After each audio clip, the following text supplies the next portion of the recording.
RCN. Le son de la différence.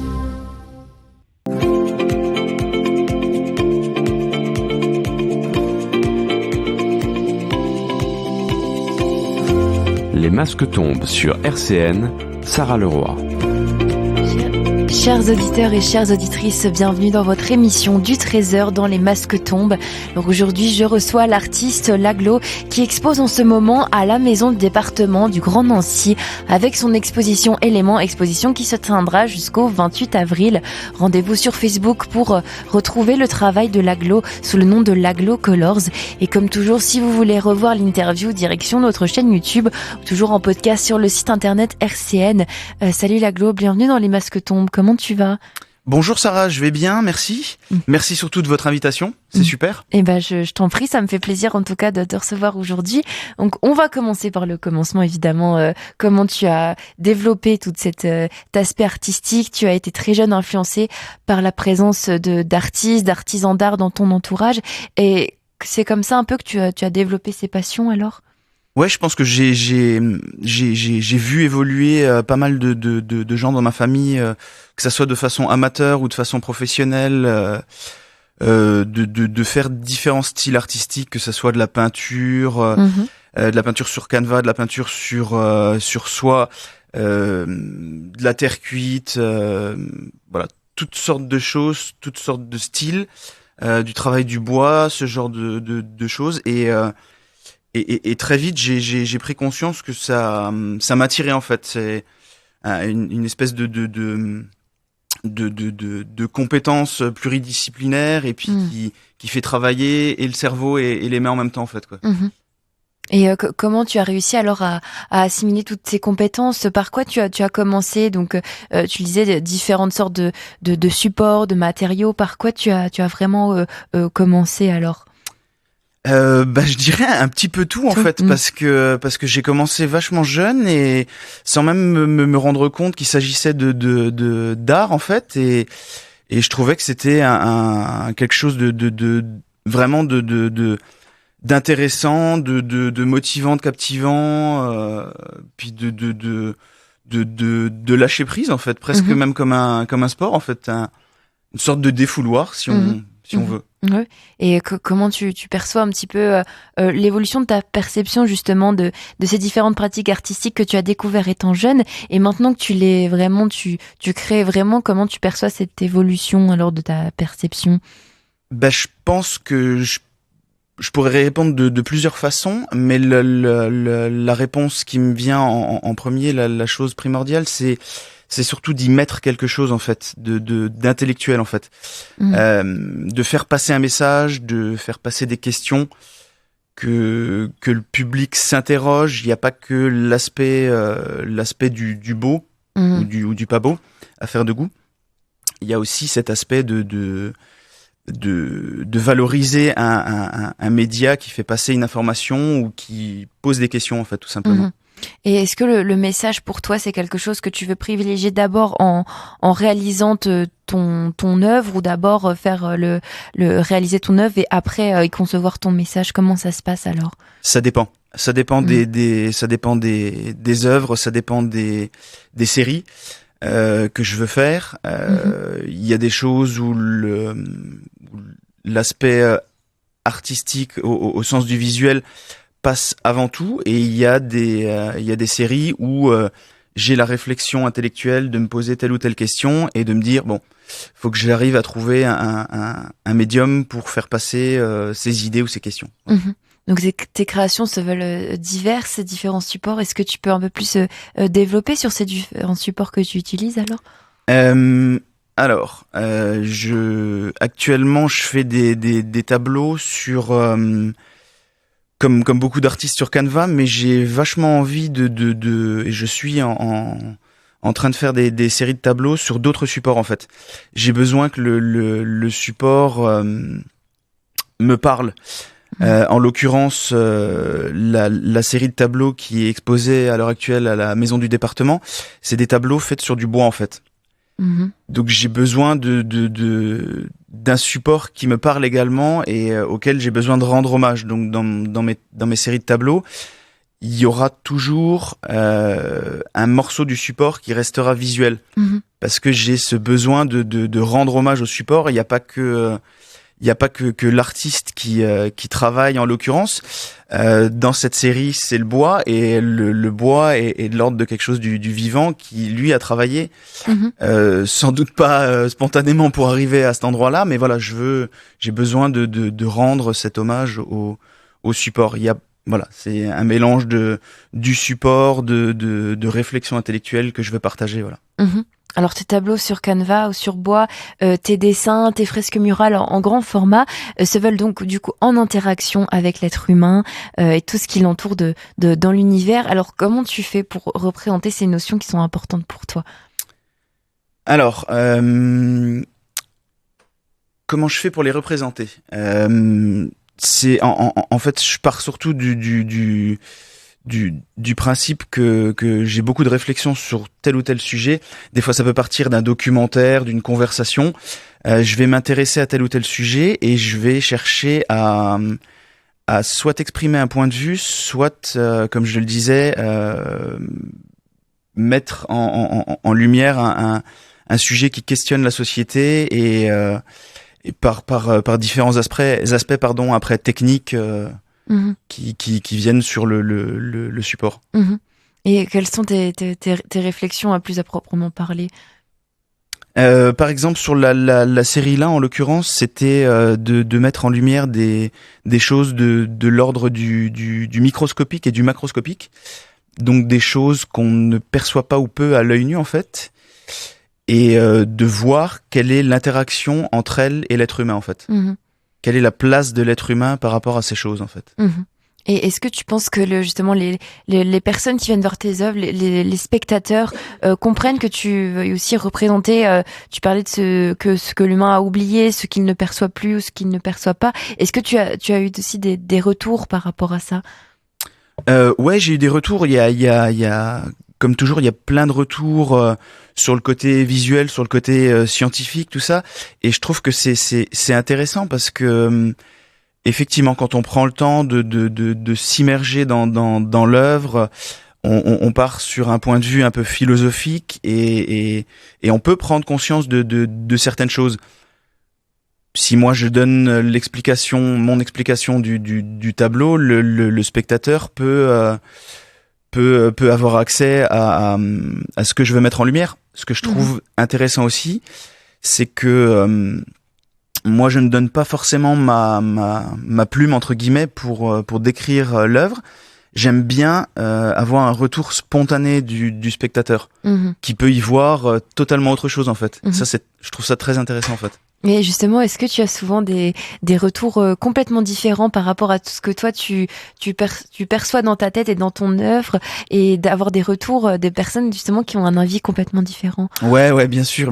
Je pense que chacun peut y voir midi à sa porte, comme l'expression le dit, et je trouve ça très très intéressant de voir des gens qui ne perçoivent pas du tout la même chose. Après, j'essaye souvent de donner le moins d'infos possible, pour avoir justement un retour complètement dégagé de mon idée intellectuelle. Et au fur et à mesure, si les gens me demandent des précisions, je donne des précisions, et puis les gens me disent s'ils y voient la même chose que moi ou pas, quoi. Et est-ce que c'est quelque chose auquel tu as toujours été attaché, justement, ces différentes notions depuis que tu as commencé ta carrière artistique? C'est toujours ce parti pris-là que tu as voulu revendiquer alors? Ouais, je pense que c'est primordial chez moi. Je pense qu'il est très très important de je vais le dire comme ça, de cultiver la différence en fait, plutôt que l'indifférence. Je pense que on est tous différents, on a tous des appointances différentes au monde qui nous entoure, et on a tous des façons différentes de l'exprimer. Et je trouve ça très intéressant de voir ce que les autres peuvent ressentir, que ça soit de l'émotionnel, du visuel, peu importe, intellectuel, peu importe. Voilà, je trouve ça très très important. Chacun a son avis, c'est pas mon avis qui vaut mieux que celui des autres, absolument pas. Je trouve ça intéressant de cette multiculturalité, de partager les avis et de ressentir tous ensemble. Et est-ce que aussi c'était déjà venu du coup à l'esprit d'essayer de nouvelles techniques, même si évidemment tu es pluridisciplinaire, on l'a dit, d'essayer des nouveaux supports. Est-ce que c'est quelque chose d'essentiel chez toi, alors de varier, de raconter des nouvelles histoires, de varier les supports? Ouais, à fond sur le côté technique, j'aime beaucoup en fait. Je mélange des disciplines, même sur sur les tableaux entre peinture à l'eau, peinture à la bombe, marqueur à encre, marqueur de peinture, ce genre de choses. Comme je pense beaucoup d'artistes, je crée des techniques avec des projections de peinture ou autres, ou en recréant des peintures avec des pigments. Voilà, c'est des phases de test que je trouve très intéressantes et comme pas que dans l'art, même dans la science, en fait, je trouve ça très intéressant. C'est quand on fait une erreur, en fait, on se rend compte qu'on a fait quelque chose qui nous paraît exceptionnel, et c'est cette erreur qu'on veut garder, en fait. Et c'est comme ça qu'on peut mettre au point une technique d'art pictural ou l'invention d'une machine. J'ai plus d'exemples en tête, mais voilà. Et quels sont un peu les artistes qui t'ont influencé, qui t'ont aussi, pourquoi pas, poussé à aller plus loin dans ce que tu fais? Je pense qu'il y en a beaucoup. C'est que ça soit sur le côté visuel ou sur le côté l'histoire de leur vie. Je vais prendre l'exemple le plus parlant, surtout sur le travail que j'ai les derniers mois, les dernières années sur Salvador Dali, que j'aime beaucoup en fait, et j'ai vu, d'ailleurs je suis même allé la voir 2 fois, l'exposition qui est rétrospective il y a quelques années sur Paris au Centre Pompidou. Je trouvais ça très intéressant, le côté du détail en fait du tableau, où il met en exergue certaines parties de ces tableaux où on pourrait presque zoomer en fait en s'approchant du tableau et voir un nombre incalculable de détails. Voilà, c'est ce détail, je trouve ça très intéressant. C'est on oublie des détails, on passe à côté, et c'est souvent dommage. Et je rebondis sur cette exposition qui aussi m'a permis encore plus que d'autres expositions de me rendre compte à quel point c'est important de voir un tableau en vrai. Parce qu'on a beau voir des tableaux sur Internet avec des photos, tout ça, même zoomé, on n'a pas du tout la même perception d'un tableau en vrai qu'on l'a derrière un support numérique, en fait. Alors tu viens de parler de Salvador Dali et du fait qu'il s'attache aux détails, justement, c'est ça qui t'a un peu, qui t'attire justement chez lui. Est-ce que toi, justement, tu vas beaucoup t'attacher aux détails alors dans ce que tu proposes? Ouais, à fond. C'est même assez paradoxal. Je peux passer des heures de réflexion sur un trait que je vais tirer à la règle, donc qui est rien de technique à faire, mais parce que je suis pas certain de l'endroit où je vais le mettre. Voilà, je trouve ça aussi intéressant de voir le regard du spectateur, parce que des fois on travaille des détails très techniques pour justement enlever l'aspect technique et créer une fausse illusion d'une spontanéité. Et je trouve ça intéressant de voir les réactions des gens face à ce genre de choses. Et est-ce que à travers tes valeurs du coup un peu humanistes, on parlait des valeurs humaines aussi que tu veux représenter dans tes œuvres, tu parlais aussi de la science. Moi ça m'intéresse. Qu'est-ce qu'on retrouve de scientifique aussi dans tes œuvres? Je pense que on vit un siècle où la science a eu des rebondissements assez phénoménaux. Je pense que c'est très intéressant parce que la science, on en a tous l'application tous les jours. C'est que ça soit des sciences modernes avec nos téléphones modernes, les réseaux sociaux, ce genre de choses, ou que ça soit tout simplement le fait d'avoir l'eau courante au robinet. Ce sont des choses qui sont phénoménales. Et je pense qu'on a tendance à oublier ce genre de choses. Voilà, quand on ouvre l'eau au robinet, on a tendance à oublier que il y a des gens qui ont mis en place des canalisations, que l'eau elle est propre à la consommation, tout ça. Et je pense qu'il est bien de se replonger de temps en temps dedans et de se dire ah oui, c'est vrai. J'ai oublié que ces choses-là n'existaient pas il y a 500 ans. Voilà, c'est c'est fondamental. Aujourd'hui, on peut plus se passer de la science. Et je parle même pas du domaine médical, où là, c'est...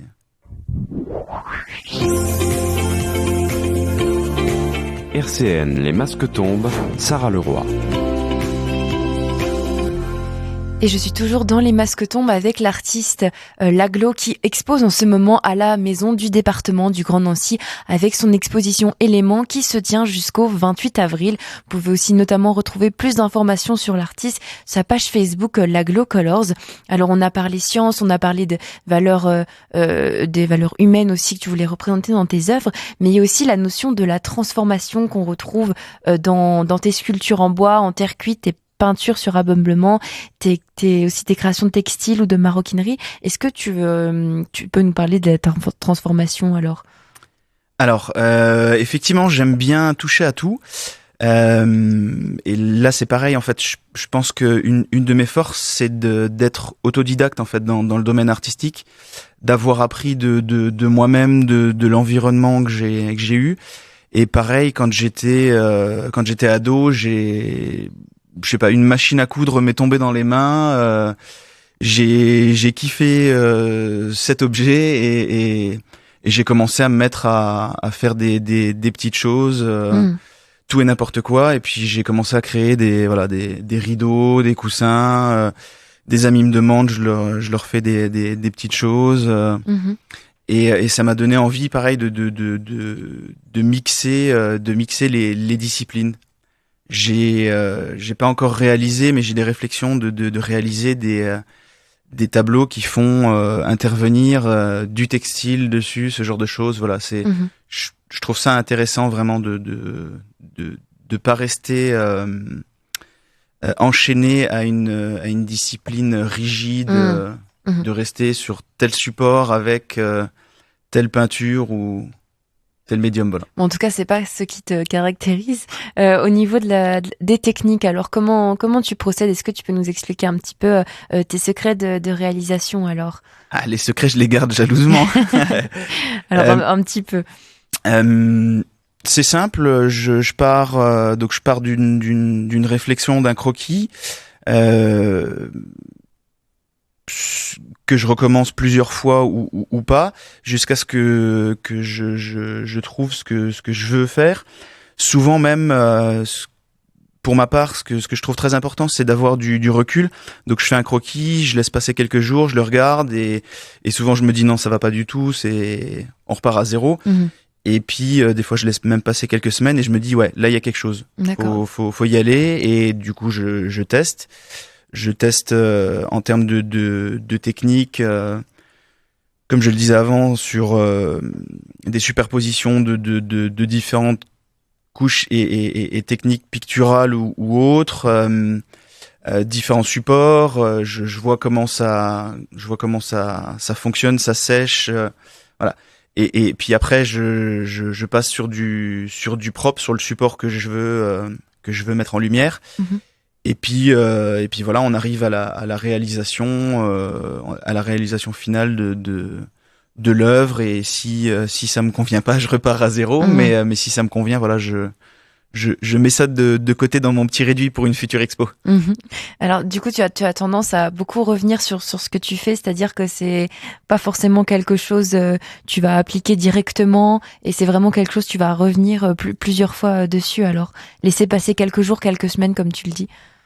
Je pense que j'aime bien prendre du recul sur plein de choses. Il est important, surtout je trouve à l'heure actuelle de ne pas réagir. C'est vrai pour tout, pas que dans l'art, de ne pas réagir à chaud en fait. C'est prendre du recul, on se pose, on réfléchit. Est-ce que c'est vraiment ce que je voulais faire ? Est-ce que c'est vraiment le message que je voulais passer ? Voilà. Et donc dans ton exposition, tu as sorti aussi une série microscopique qui est une ode au végétal, au bois, à l'essentiel. Qu'est-ce que ça change alors de procéder à une série alors plutôt qu'une œuvre unique, mais vraiment une série? Ça permet en fait de mettre les choses à plat sur un message que je veux faire passer. Par exemple, la série microscopique. Il y a un message global, comme vous venez de le dire, Et il peut y avoir plusieurs sous-messages en fait. Et chaque tableau va, comme un arbre généalogique en fait. Chaque tableau va représenter la série microscopique avec le gros du message que je voulais faire passer, et un sous-message en fait qui est représenté typiquement dans le tableau là et pas dans le tableau voisin en fait, qui fait partie de la même série. J'ai remarqué aussi, il y a des couleurs aussi qui sont vraiment représentées dans cette série. On retrouve du rose, du vert, jaune. C'est aussi un travail sur les couleurs. Tu as voulu aussi démontrer. Ouais, il y a des, comme tout un chacun, il y a des couleurs que j'affectionne plus particulièrement que d'autres, et puis il y a des couleurs qui sont entre guillemets cantonnées à des stéréotypes de genre ou autre, et j'ai besoin d'aller à l'encontre de ces choses pour là aussi d'une façon subtile, pour faire passer un message, et que non, le rose n'est pas réservé qu'aux filles. C'est une couleur que j'aime beaucoup. Les masques tombent sur RCN, Sarah Leroy. Et l'artiste Laglo est toujours mon invité dans Les Masques tombent, dans votre émission du 13h. Il expose en ce moment à la maison du département du Grand Nancy avec son exposition Éléments jusqu'au 28 avril. Vous pouvez notamment aussi le retrouver sur sa page Facebook Laglo Colors. Alors il nous reste très peu de temps, un peu plus d'une minute, Laglo. Qu'aimerais-tu tout simplement apporter de plus dans tes productions artistiques, ou aussi des notions que tu aimerais garder jusque-là? Un côté social. Qui rapproche les gens, et qui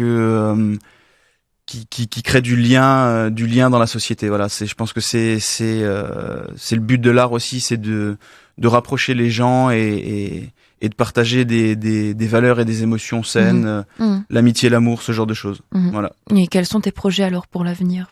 Je travaille sur plusieurs séries de tableaux, notamment une sur la musique et une sur la religion. Voilà. Que je suis en train de tester. Voilà. Et pour finir, juste en quelques mots, que dirais-tu aux auditeurs de RCN pour qu'ils foncent voir ton exposition Éléments? Alors, je dirais que c'est maintenant ou jamais, jusqu'au 28 avril. Eh ben merci en tout cas, une exposition Éléments qui se tient donc à la maison du département du Grand Nancy. Foncez voir le travail de Laglo, et aussi foncez sur son Facebook Laglo Colors pour en apprendre davantage. Eh bien merci encore Laglo d'être venu dans Les Masques tombent. Moi je vous souhaite un très bon week-end. On se retrouve lundi avec Lumière des Arts. Je remercie aussi Pierre à la technique. Prenez soin de vous. Ciao. RCN, www.rcn-radio.org